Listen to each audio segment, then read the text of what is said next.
जे चढ़ाई सावन में शिव जी के जल जे चढ़ाई सगरो तीर्थ फल एक ही में पाई। हर हर बम बम जय शिव गाई हर हर बम बम जय शिव गाई सगरो तीर्थ फल एक ही में पाई। सावन में शिव जी के जल जे चढ़ाई सगरो तीर्थ फल एक ही में पाई।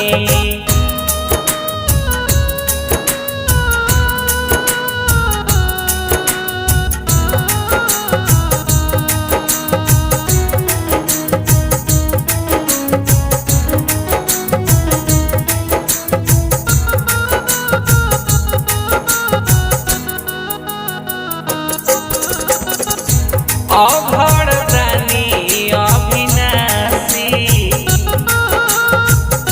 दुख हरे काशी के बासी कान्हे कांवर लेके देवघर जे कोई जाई कान्हे कांवर लेके देवघर जे कोई जाई सगरो तीर्थ फल एक ही में पाई। हर हर बम बम जय शिव गाई हर हर बम बम जय शिव गाई सगरो तीर्थ फल एक ही में पाई।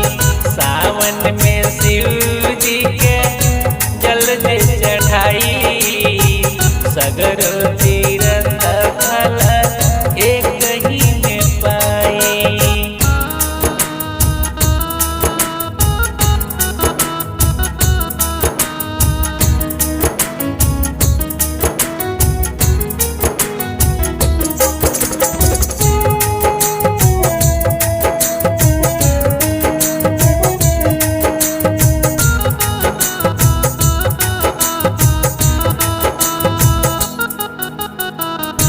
देव में देव निराला सबका से अलगा डमरुआला गावे विनोद गौरा पति के दोहाई गावे मनीष गौरा पति के दोहाई सगरो तीर्थ फल एक ही में पाई।